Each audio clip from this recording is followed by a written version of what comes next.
James Simon Wallis Hunt was a British racing driver who won the Formula One World Championship in 1976. After retiring from racing in 1979, Hunt became a media commentator and businessman. Beginning his racing career in touring car racing, Hunt progressed into Formula 3 where he attracted the attention of the Hesketh Racing team and was soon taken under their wing. Hunt's often action-packed exploits on track earned him the nickname Hunt the Shunt.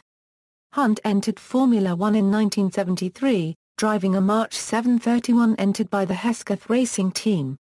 He went on to win for Hesketh, driving their own Hesketh 308 car, in both World Championship and non-championship races, before joining the McLaren team at the end of 1975. In his first year with McLaren, Hunt won the 1976 World Drivers' Championship, and he remained with the team for a further 2 years, although with less success, before moving to the Wolf team in early 1979. Following a string of races in which he failed to finish, Hunt retired from driving halfway through the 1979 season. After retiring from motor racing, he established a career commenting on Grands Prix for the BBC. He was known for his knowledge, insights, dry sense of humour and his criticism of drivers who, he believed, were not trying hard enough, which in the process brought him a whole new fan base.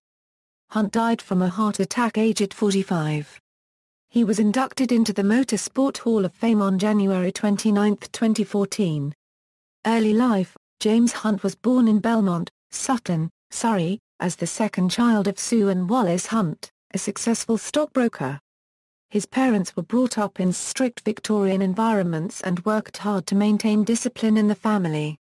He had an elder sister, Sally, 3 younger brothers, Peter, Timothy and David, and 1 young sister, Georgina.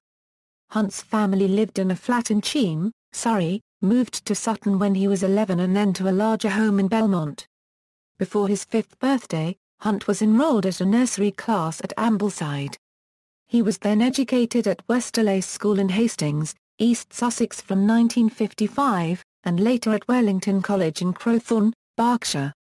As a youngster, Hunt became a proficient sportsman. He played for the Westerleigh School cricket team, and played in goal at football for 2 years. At the age of 12 he entered an under-17s tennis tournament, and lost to a 16-year-old in the final. Rather than congratulate himself, he instead cried for hours.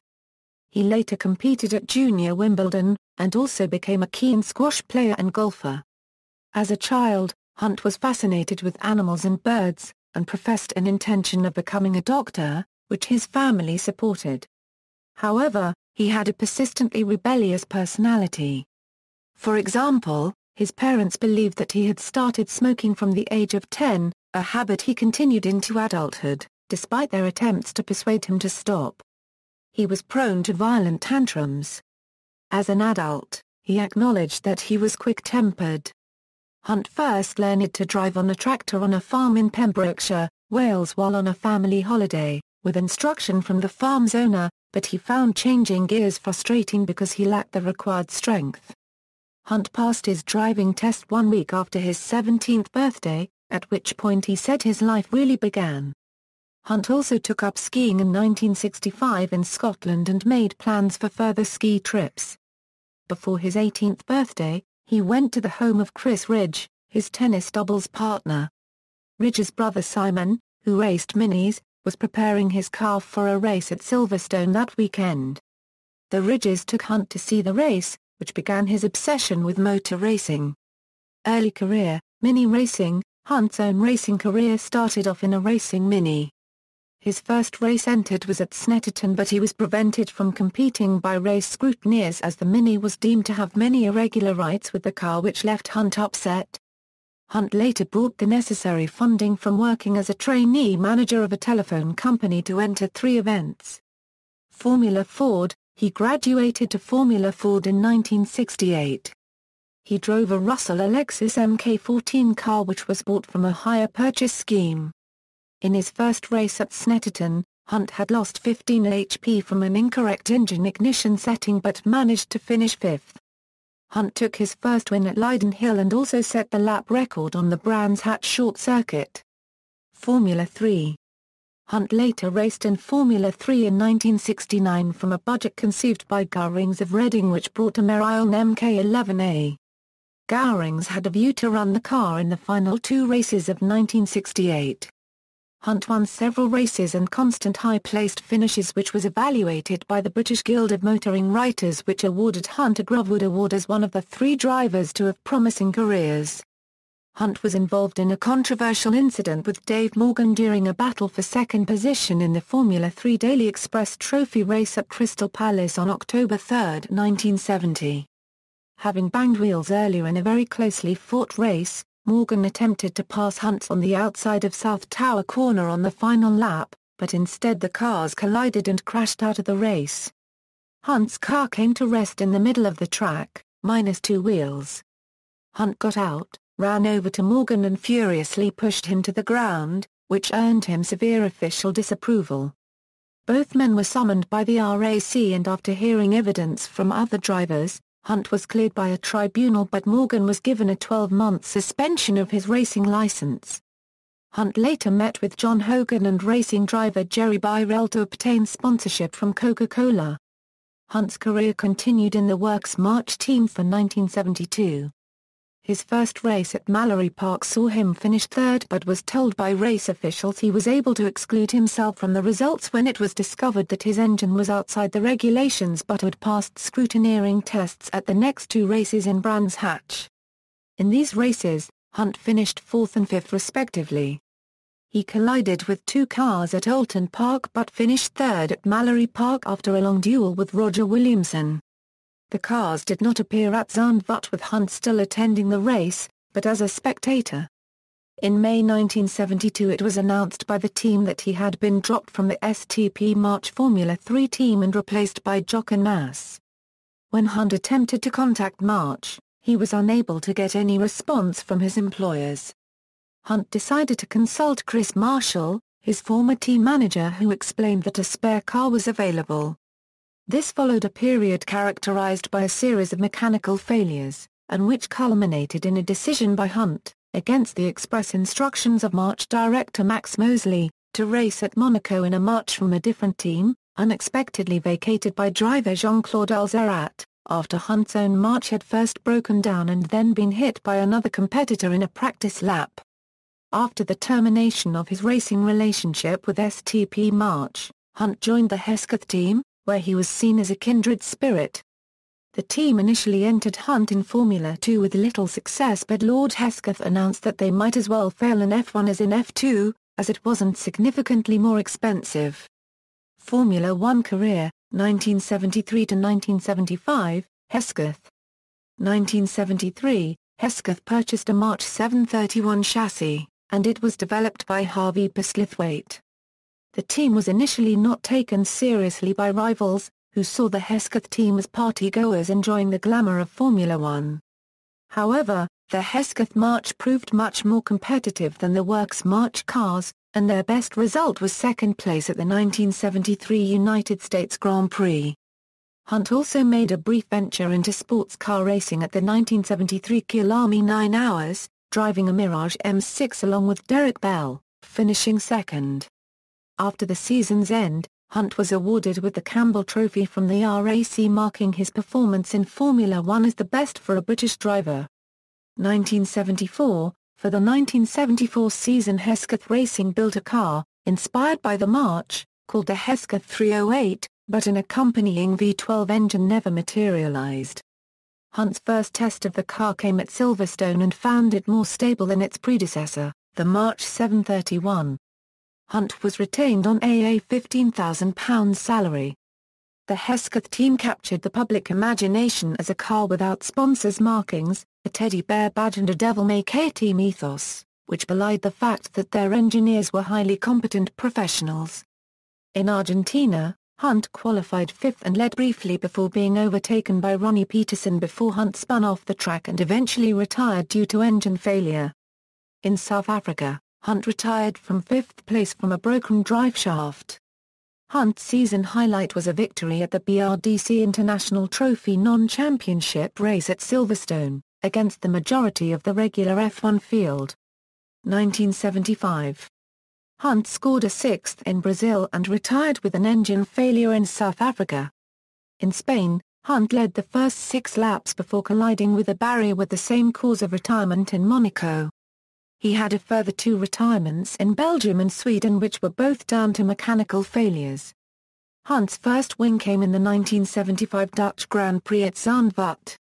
He finished 4th in the championship that year, but Lord Hesketh had run out of funds and could not find a sponsor for his team. With little time left before the 1976 season, Hunt was desperately looking for a drive until Emerson Fittipaldi left McLaren and joined his brother's Copisecar Fittipaldi outfit. With no other top drivers available, the team management signed Hunt to McLaren, in a deal brokered by Marlborough's John Hogan, for the next season on a $200,000 contract. Hunt immediately caused a stir by refusing to sign a clause in his contract which stipulated he wore suits to sponsor functions. Hunt wore t-shirt and jeans and was often barefoot for sponsor-led functions with world leaders, chairmen of businesses and media moguls. 1976 to 1978, McLaren. 1976 was Hunt's best year. The season proved to be one of the most dramatic and controversial on record. While Hunt's performances in the Hesketh had drawn considerable praise, there was some conjecture as to whether he could really sustain a championship challenge. Now a works McLaren driver, he dispelled many doubters at the first race in Brazil, where, in a hastily rebuilt McLaren M23, he landed pole position in the last minutes of qualifying. Over the course of the year he would drive the McLaren M23 to 6 Grands Prix wins, but with superior reliability. Reigning world champion and main rival Niki Lauda pulled out a substantial points lead in the first few races of the season. Hunt's first race win of 1976, at the 4th race of the season, the Spanish Grand Prix, resulted in disqualification for driving a car adjudged to be 1.8 cm too wide. The win was later reinstated upon appeal, but it set the tone for an extraordinarily volatile season. At the British Grand Prix, Hunt was involved in a first corner incident on the first lap with Lauda which led to the race being stopped and restarted. Hunt initially attempted to take a spare car, however this was disallowed, and during this time the original race car was repaired, eventually winning the restarted race. Hunt's victory was disallowed on September 24 by a ruling from the FIA after Ferrari complained that Hunt was not legally allowed to restart the race. Lauda sustained near-fatal injuries in an accident at the following round, the German Grand Prix at the Nürburgring. Hunt dominated the restarted Nürburgring race, building an immediate lead and remaining unchallenged to the checkered flag. Lauda's injuries kept him out of the following 2 races, allowing Hunt to close the gap in the championship chase. At Zandvoort, Hunt overtook Ronnie Peterson on the 12th lap and resisted pressure from John Watson to win. At the Italian Grand Prix, the big story was Lauda's miraculous return from his Nürburgring accident. At a circuit that should have suited Hunt's car, the Texaco fuel McLaren were using was tested and although apparently legal, their cars and also those of the Penske team, were judged to contain a higher octane level than allowed. Subsequently both teams were forced to start from the rear of the grid. While trying to make his way up the field, Hunt spun off, while a returning Lauda finished 4th. However, at the penultimate round in the United States, Hunt started from pole and took victory after a close battle with Jody Scheckter. This set the stage for the final round in Japan. Hunt's late-season charge pulled him to just 3 points behind Lauda. The sliding scale of points for the top 6 finishes meant that Hunt needed to finish 3rd or better to overtake Lauda, coupled with Lauda earning too few points to stay ahead. McLaren team manager Alistair Caldwell had taken advantage of the gap between the final 2 races to hire the Fuji circuit, a track hosting its first Grand Prix and therefore unknown to all the teams, for an exclusive McLaren test. After a few laps the gearbox seized, bringing the test to a premature close, but the team had the advantage of acclimatizing themselves to the new circuit. Conditions for the race itself were torrentially wet. Lauda retired early on in the race, unable to blink because of facial burns from his accident in Germany. After leading most of the race, Hunt suffered a puncture, then had a delayed pit stop and finally received mixed pit signals from his team. but he managed to finish in third place, scoring 4 points, enough for him to win the World Championship by 1 point. Hunt was the last British Formula One champion until Nigel Mansell won the 1992 championship for Williams.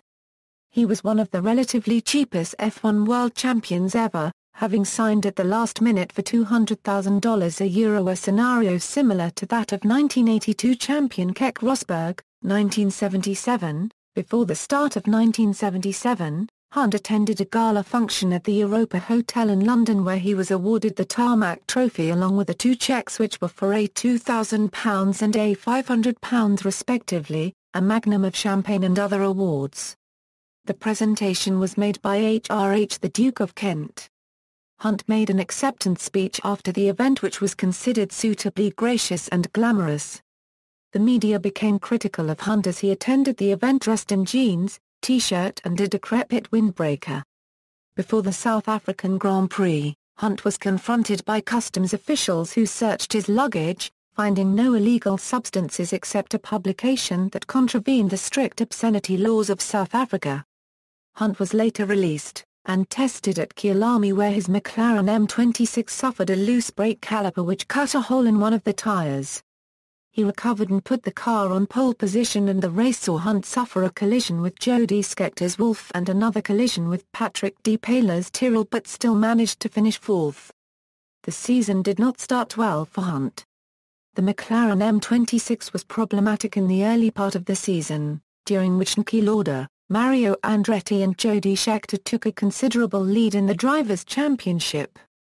Towards the end of the year, Hunt and the McLaren M26 were quicker than any rival combination other than Mario Andretti and the Lotus 78. Hunt won in Silverstone after trailing the Brabham of John Watson for 25 laps. He then took a further victory at Watkins Glen.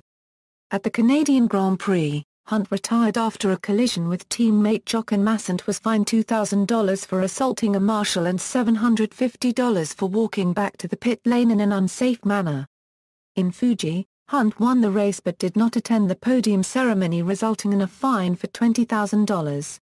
He finished fifth in the World Drivers' Championship.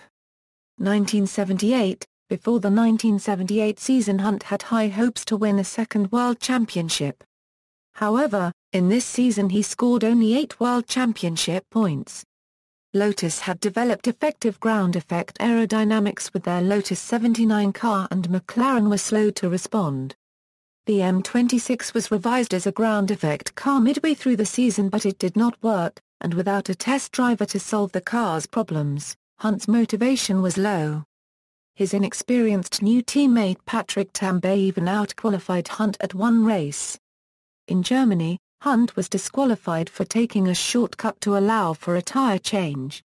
Hunt was also greatly affected by Ronnie Peterson's fatal crash in the 1978 Italian Grand Prix. At the start of the race there was a huge accident going into the first corner. Peterson's Lotus was pushed into the barriers and burst into flames. Hunt, together with Patrick Depailler and Clay Regazzoni, rescued Peterson from the car, but Peterson died 1 day later in hospital. Hunt took his friend's death particularly hard and for years afterwards blamed Riccardo Patrese for the accident. Video evidence of the crash has since shown that Patrese did not touch Hunt or Peterson's cars, nor did he cause any other car to do so. Hunt believed that it was Patrese's muscling pass that caused the McLaren and Lotus to touch, but Patrese argues that he was already well ahead of the pair before the accident took place. 1979, Wolf. For 1979 Hunt had resolved to leave the McLaren team. Despite his poor season in 1978 he was still very much in demand. He was offered a deal to drive for Ferrari in 1979, but wary of the potentially complicated political environment at the Italian team, he opted to move instead to the initially very successful Walter Wolf Racing team. Again he had high hopes to win races and compete for the World Championship in what would be his last, and ultimately brief, Formula One season.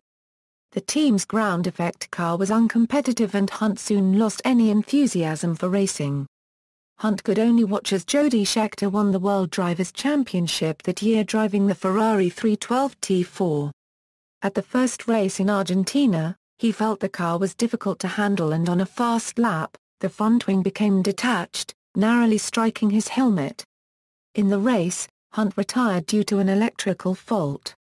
In Brazil, he retired on lap 6 due to instability under braking caused by a loose steering rack. During qualifying in South Africa, the brakes on his car failed. He managed not to collide with the wall, but only finished 8th in the race. He retired at the Spanish Grand Prix after 26 laps.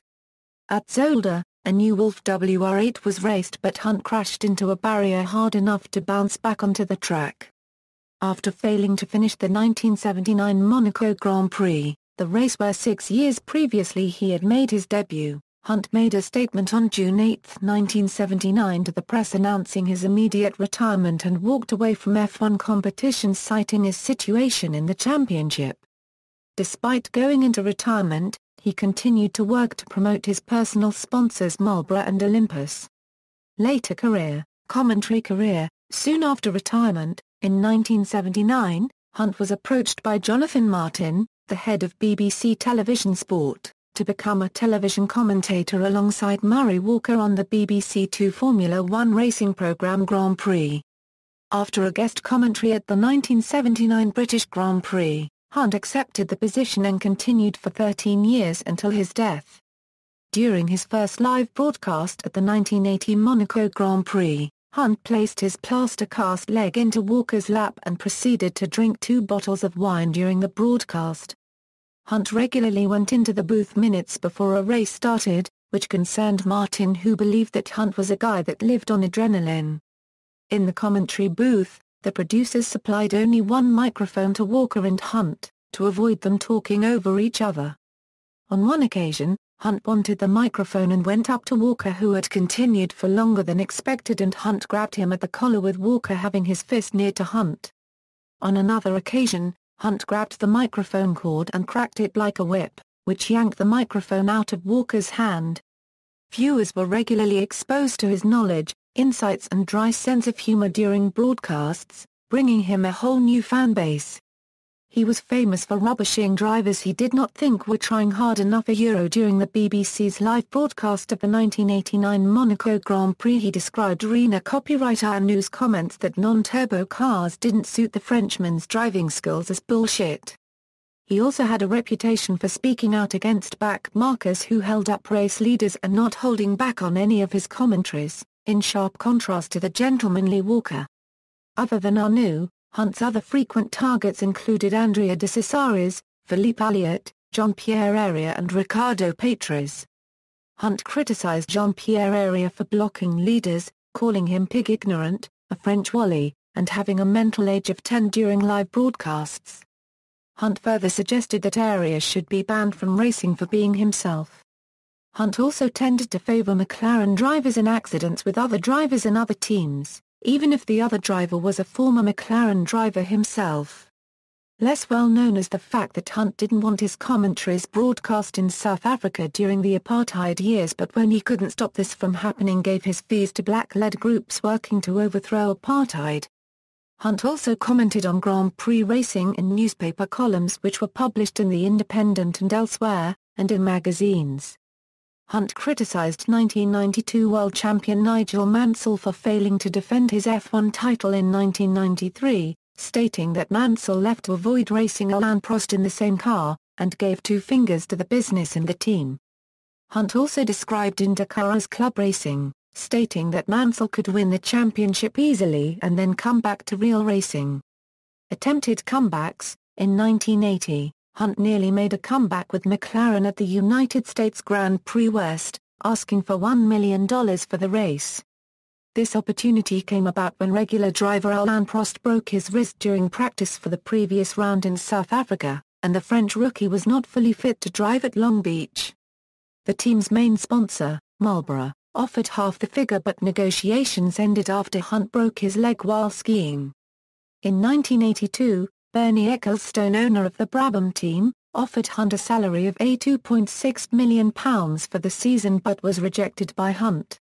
In 1990, Hunt was in financial trouble with the loss of £180,000 investing in Lloyd's of London and considered a comeback with the Williams team. He had tested on the Paul Ricard circuit a few months prior to test modern cars and was several seconds off the pace and believed he would be physically prepared. Hunt attempted to persuade John Hogan, VP Marketing of Philip Morris Europe, for support for the possible comeback and presented him with bank statement for proof of being indebted. Other projects: Hunt made a brief appearance in the 1979 British silent slapstick comedy The Plank, as well as co-starring with Fred Emney in a Texaco Havilland TV advertisement. He also made a posthumous appearance on ITV's Police Camera Action Special Crash Test Races in 2000. This was one of many interviews to be aired posthumously. Hunt also competed in an exhibition race to mark the opening of the new NA1 Nürburgring in May 1984. Despite having no license to ride a motorcycle, he accepted, instead of his usual fee, the then-new 1980 electric Start Triumph Bonneville he had contracted to advertise on behalf of the struggling Triumph Motorcycle Workers Cooperative. With journalistic mirth, he turned up at the press launch with his foot in plaster. Hunt was hired by John Hogan as an advisor and tutor to drivers who were sponsored by Marlboro, instructing them in the tactics of driving and the approach to racing. Mika Hakkinen Kkinen was one of the most successful drivers because Hunt had been involved with Hakkinen Kkinen's discussions about not only racing but about life in general. Private life, public image. Hunt was notorious for his unconventional behavior on and off the track, which earned him a reputation for cavalier indulgence in both alcohol and sex. Having been part of Formula One when the series was consolidating its global popularity, Hunt's image was the epitome of the unruly, playboy driver, with a touch of English eccentricity. Early in their careers Hunt and Niki Lauda shared a one-bedroom flat in London, and were close friends off the track. Lauda, in his autobiography To Hell and Back, described Hunt as an open, honest-to-God pal. Lauda admired Hunt's burst of speed while Hunt envied Lauda's capacity for analysis and rigor. In the spring of 1974, Hunt moved to Spain on the advice of the International Management Group. Whilst living there as a tax exile, Hunt was the neighbor of Jody Scheckter, and they also came to be very good friends, with Hunt giving Scheckter the nickname Fletcher after the crash-prone bird in the book Jonathan Livingston Seagull. Another close friend was Ronnie Peterson. Peterson was a quiet and shy man, whilst Hunt was exactly the opposite, but their contrasting personalities made them very close off the track. It was Hunt who discovered Gilles Villeneuve, whom he met after being soundly beaten by him in a Formula Atlantic race in 1976. Hunt then arranged for the young Canadian to make his Grand Prix debut with McLaren in 1977. Hunt's lifestyle was as controversial as some of the events on track. He was associated with a succession of beautiful women. He preferred to turn up to formal functions in bare feet and jeans. He liked to drink, and also used cocaine and marijuana. And he lived an informal life near the beach in Marbella. He was regularly seen attending nightclubs and discos, and was generally the life and soul of the party. Hunt was an expert ballgame player, and regularly played squash and tennis. He also played on the Formula One drivers' cricket and football teams and appeared on the BBC's Superstars more than once. Personal life and relationships. Hunt was involved in a relationship with Jemina Rioch from the age of 15. Rioch separated from Hunt in May 1971, which left Hunt not seeing his family or friends for long periods of time. Hunt met his first wife, Susie Miller, in 1974 in Spain. A few weeks after their initial meeting, he proposed. Hunt held the engagement party at the apartment of his brother Peter, to the guests' surprise. The couple married on October 18, 1974 at the Brompton Oratory in Knightsbridge. By the end of 1975, Susie had left Hunt for the actor Richard Burton, who paid Hunt's divorce settlement of $1 million, which was finalized in June 1976 in Port-au-Prince, Haiti. In 1982, Hunt moved to Wimbledon. In September that year, he met his second wife, Sarah Lomax, while she was on a holiday in Spain with friends. Hunt started dating Lomax when she arrived back in England and they dated throughout the winter. Hunt and Lomax were married on December 17, 1983 in Marlborough, Wiltshire. Hunt had arrived late for the service, with proceedings delayed further when his brother Peter went to a shop to purchase a tie for Hunt. The marriage resulted in 2 children, Tom and Freddie. On a visit to Doncaster, Hunt was arrested for an assault, which was witnessed by 2 police officers, and was released on bail after 2 hours, with the charges against him later being dropped. Hunt and Lomax separated in October 1988 but continued to live together for the best interests of their children. Lomax and Hunt were divorced in November 1989 on the grounds of adultery committed by Hunt. Hunt met Helen Dyson in the winter of 1989 in a restaurant in Wimbledon, where she worked as a waitress. Dyson was 18 years Hunt's junior and worried about her parents' reactions to him. Hunt kept the relationship secret from friends. The relationship had brought new happiness to Hunt's life, among other factors which included his clean health, his bicycle, his casual approach to dress, his 2 sons and his Austin A35 van. The day before he died, Hunt proposed to Dyson via telephone. Death: Hunt died in 1993 at the age of 45, of a heart attack at his home in Wimbledon, only hours after proposing marriage to Helen Dyson. 2 days previously, Hunt cycled from his home to Television Centre to comment on the 1993 Canadian Grand Prix. Hunt's funeral service included a solo trumpeter playing lively hymns in an attempt to raise the spirits of the mourners. The pallbearers included his father Wallace, his brothers Tim, Peter and David, and his friend Bubbles Hersley. They carried the coffin out of the church and into the cortege, which drove 2 miles to Putney Vale Crematorium, where he was cremated. After the service, most of the mourners went to Peter Hunt's home to open a 1922 Claret, the year of Wallis Hunt's birth. The Claret was given to him by James in 1982 as a present on Wallis's 60th birthday. Legacy: Hunt was known as a fast driver with an aggressive, tail-happy driving style, but one prone to spectacular accidents, hence his nickname of Hunt the Shunt. In reality, while Hunt was not necessarily any more accident-prone than his rivals in the lower formulae, the rhyme stuck and stayed with him. In the book, James Hunt, The Biography, John Hogan said of Hunt, "James was the only driver I've ever seen who had the vaguest idea about what it actually takes to be a racing driver."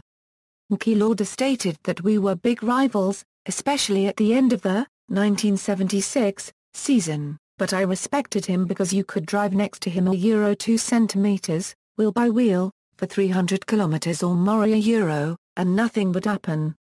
He was a real top driver at the time. After winning the World Championship in 1976, Hunt inspired many teenagers to take up motor racing and was retained by Marlboro to give guidance and support to up-and-coming drivers in the lower formulae.